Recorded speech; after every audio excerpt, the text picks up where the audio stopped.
Good morning, everyone. It's Kindra Sowder. For those who don't know me and are tuning in for the first time, I am the author of the Executioner Trilogy and the Miss Hyde novellas, as well as CEO, president, founder, and director of acquisitions of Burning Willow Press. This is part 3 of the Q&A video sessions that I plan to do. I have a lot of great questions, and I know, Nikki, I told you that I would have to break yours up because there were so many, so this is just a continuation of the ones that she had sent me before. Her first question, well, one of the first questions on the list, I skipped over a lot of them on the first one and chose ones that I felt ready to answer. She asked me what got me into writing. I can't think of anything in particular. I was always a bookworm. I love to read, so I read a lot. And then all of a sudden, when I was 15 years old, I got the story in my head that I just couldn't get out.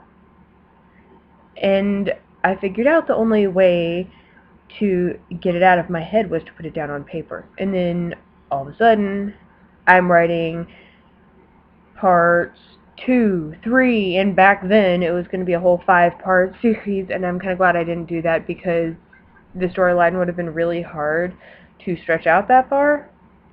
So it turned into the trilogy that you have now, and ever since then, the ideas just keep coming. I have to keep writing them down, and this is how you get everything that I have put out so far and anything I put out in the future. So I hope that answers that. The next question is, who is my favorite character? I have a lot of great characters that I write, that I feel are great, and I know you guys as readers, you have your favorites. Of course, right now I really only have 2 main characters that are out there right now, but then you've got background characters in the Executioner Trilogy and background characters in the Miss Hyde novellas, and you're going to be seeing a lot more background characters in the Miss Hyde novellas because I have plans for 15 of those suckers. At least. I don't know yet. The ideas for each one just keep coming, and the plot thickens, and it's a lot. But right now I'd have to say my favorite character is Blythe McAllister from the Miss Hyde novellas. I know so far there's only 1 volume out. That's Hello, My Name Is. By the way, guys, volume 2 is set for release on the 26th of this month.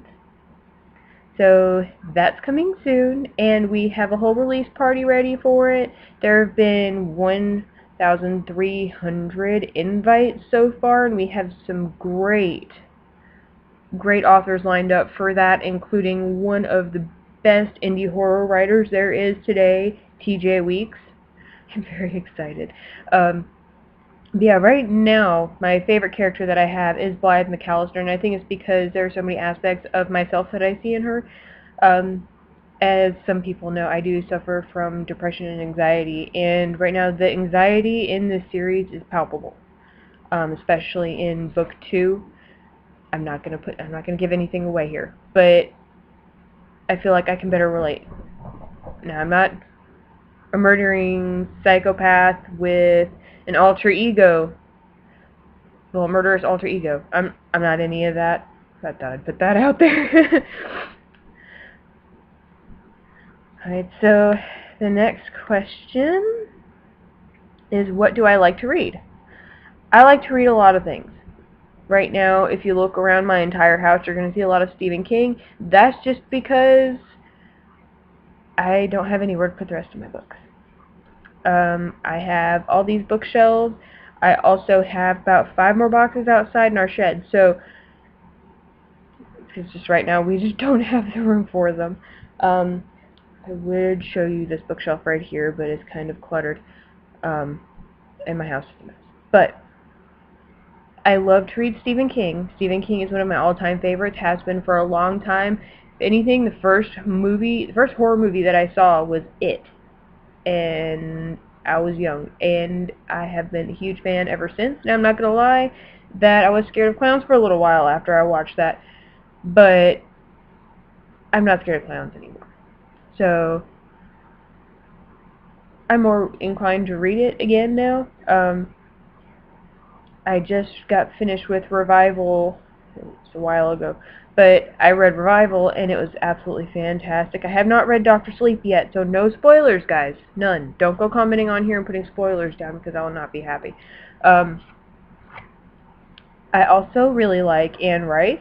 Her favorite book of mine, now I know everybody loves Lestat. Trust me, I love Lestat too. Lestat's one of my favorites, especially when Stuart Townsend played Lestat. But my favorite book of hers is Pandora. I love Pandora. That is my absolute favorite of hers, and no one can talk me out of it.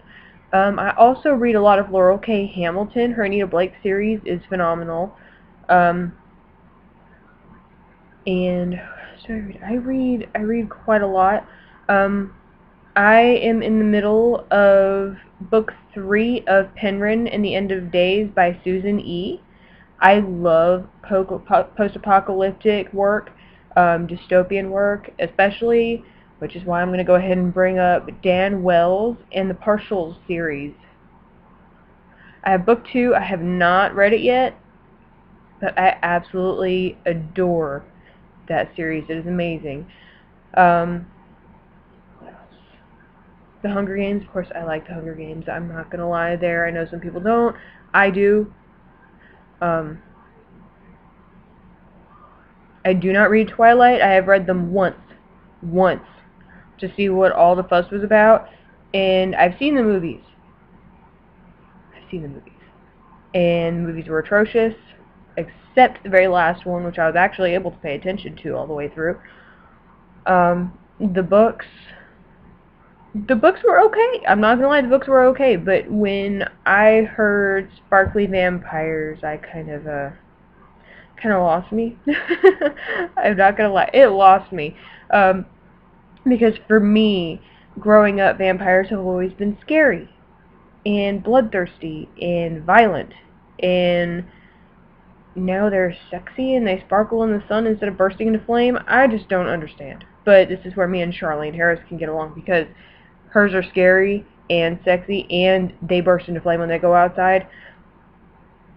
So I can get on board with that. Now mine, you guys know mine are scary vampires.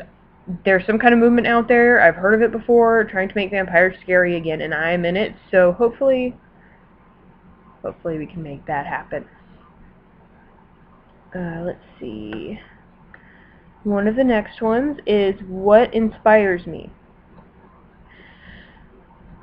I have one word to answer that question. Everything. Everything inspires me. Music especially. I can listen to a song and come up with a story idea like that. My sister one time asked me if I saw an image, if I could create a whole story based on that one image, and I said yes. And she sent me an image a while back. I don't remember how long ago it was. But it was an image, a black and white image of an angel. I believe it was in chains.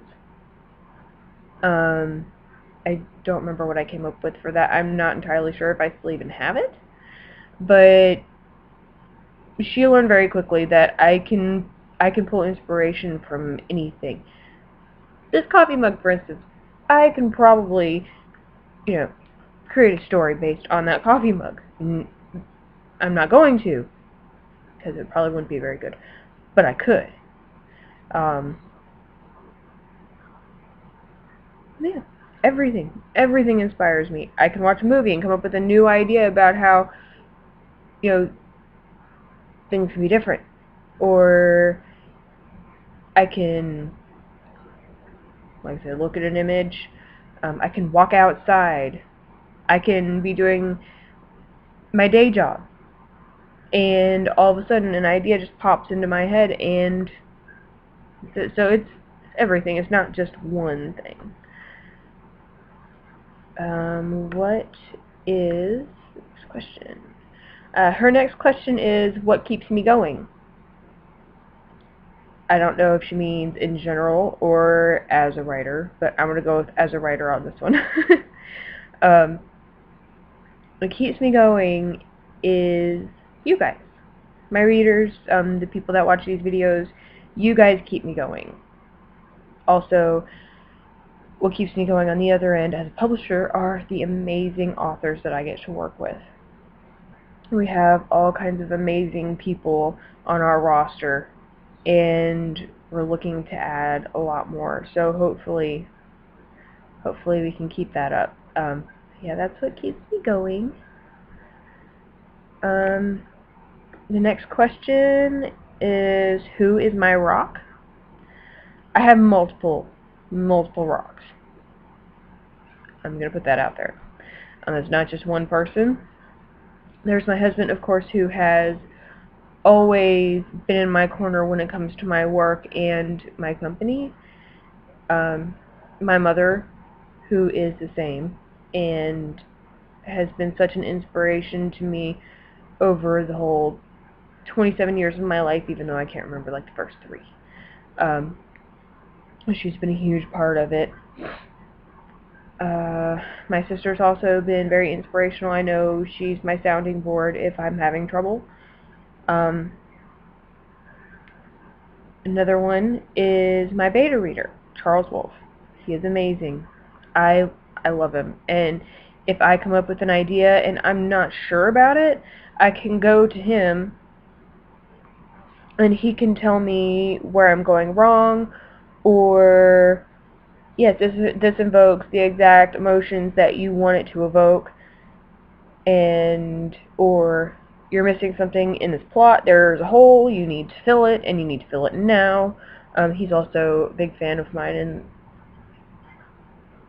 he's wonderful. I have a lot of people that I depend on, but those are the main ones.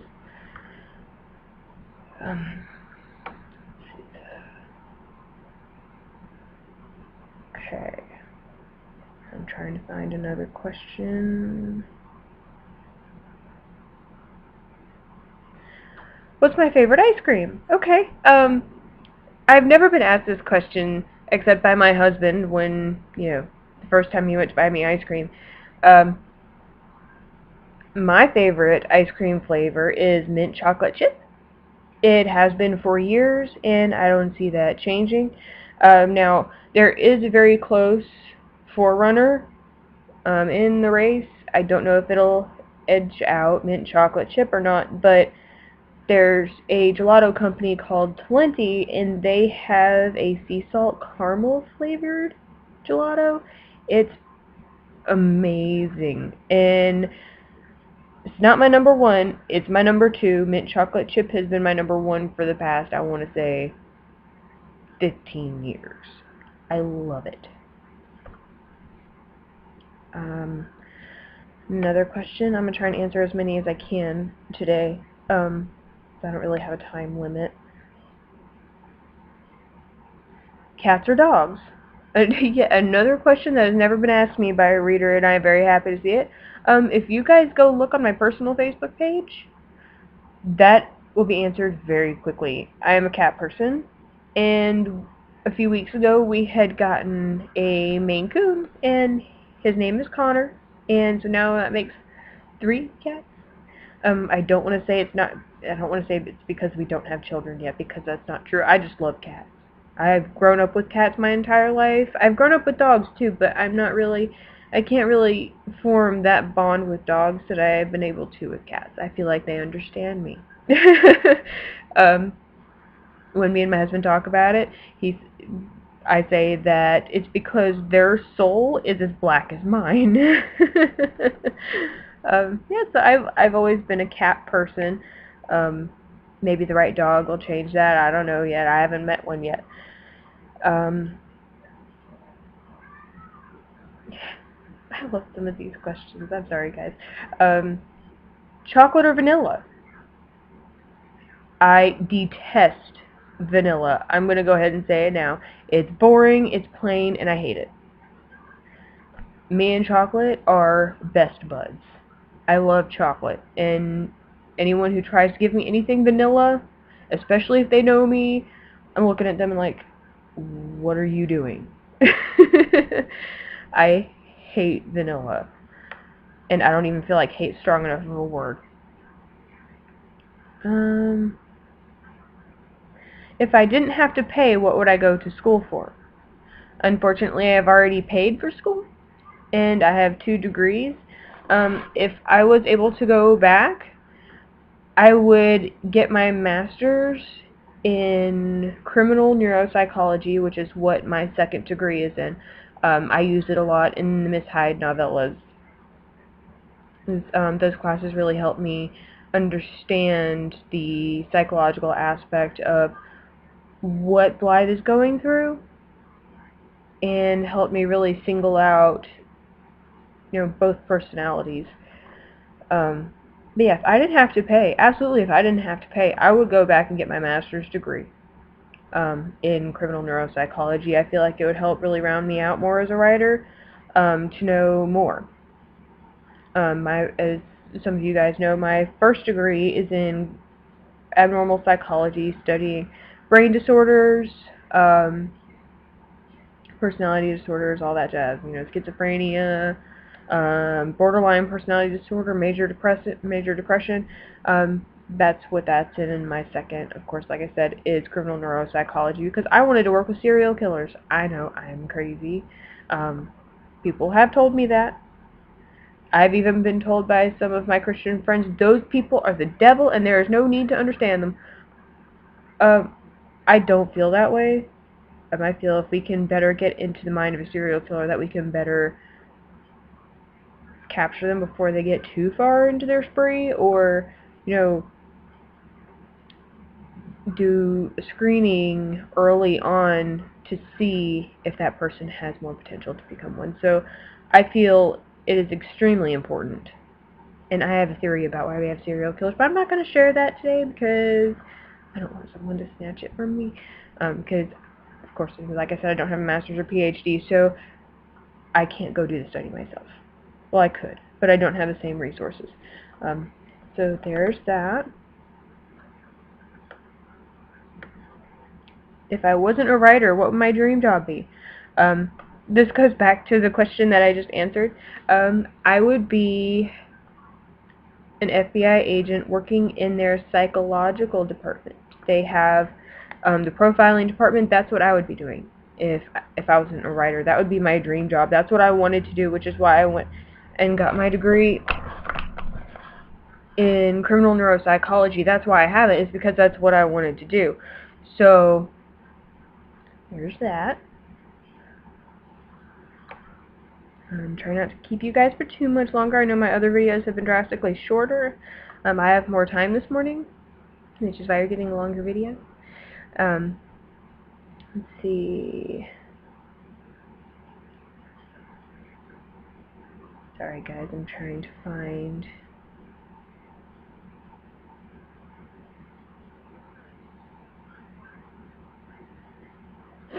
I'm sorry, I'm a little sniffly today.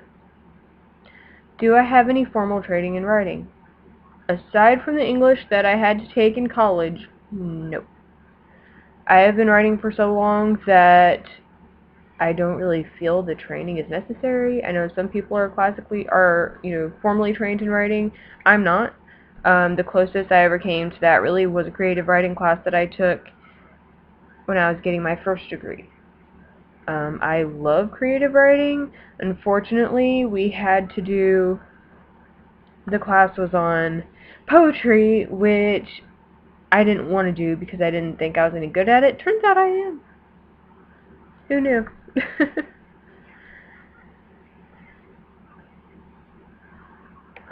Do I have a pen name? No. I've never written under a pen name. Kindra Sowder is my name.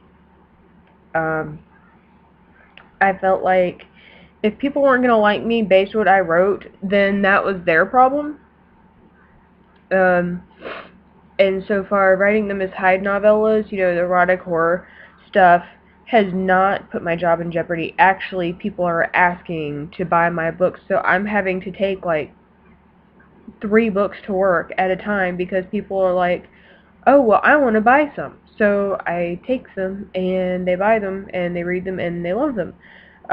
Recently, I had 2 coworkers that asked for, no, 3 coworkers that asked for all 3 of the books. that I have out right now. Follow the Ashes, Follow the Screams, and Hello, My Name Is. So they've all asked for those, and they all got them, and they all bought them, and they gifted them to their daughters. Because, you know, the Executioner trilogy is geared more towards that young adult, new adult demographic. Miss Hyde is obviously for the older people, you know, 18 plus. Yeah, no, I don't write it with a pen name. I don't exactly have a reason. I've just never felt the need to. Now, when I first started, writing the Miss Hyde novellas, I thought about it because I thought that it would jeopardize my day job. But it hasn't. And it's been 6 months. So I think I'm okay. Let's see, how long can we make this?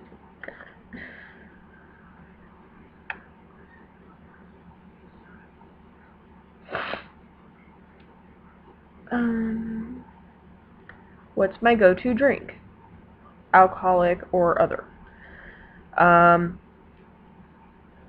going to go with something newly discovered here that I just found at the store yesterday. It's alcoholic.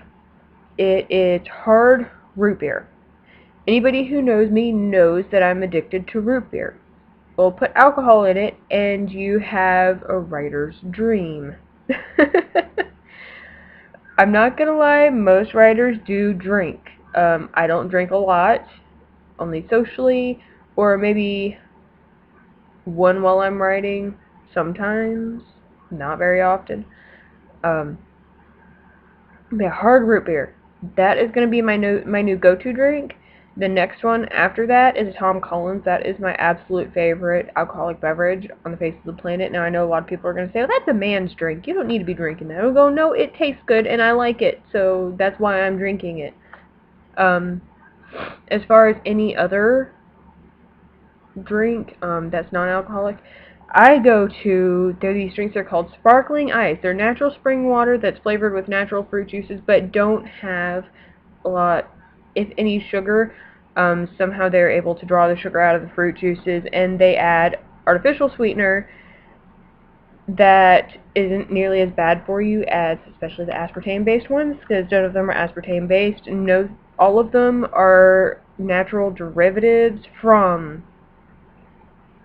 actual sugars. So I feel like it's not nearly as bad.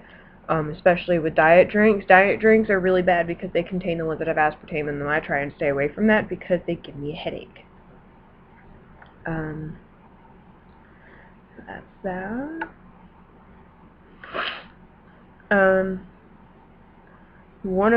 This is going to be the last question that I answer today. I don't want to go too long, especially since it's all stuffy and allergies and stuff today. So, cake or pie?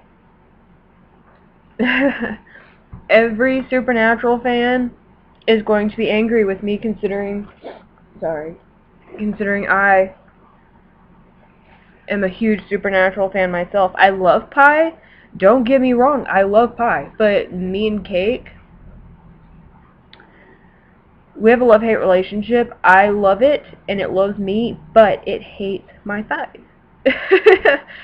And then people ask me, well, which part of cake do you prefer? Is it the frosting or the actual cake? And I said, the actual cake.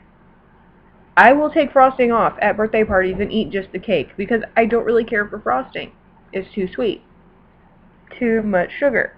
Yeah. And then people ask me, do you like a soft, fluffy cake, or what do you like? And I go, I like dense. And I know that's not what a lot of people like to hear, especially pastry chefs and, you know, all that stuff. They're like, you like a dense cake? How can you like a dense cake? Well, it's fantastic. If anyone's ever had a dense cake, then they know what I mean. Yeah, that's what I prefer. So thank you very much for your questions, Nikki. I know I have a ton more left to answer. Let me click a long list. And I will be getting to those hopefully soon, and I'll probably do another longer video. Just turns out I had the time this morning, so I hope you all got the questions that you were hoping for, or at least the the answers that really help you understand me as a writer and a person. So that's it. So I hope you enjoy the video, and I highly suggest going to pick up, if you have not yet, picking up Hello, My Name Is a Miss Hyde novella Volume 1, because Painkiller Volume 2 hits Amazon and pretty much every other bookseller there is on the 26th. So go do that today, and if you like that, well, I hope you'll order Volume 2. So bye guys.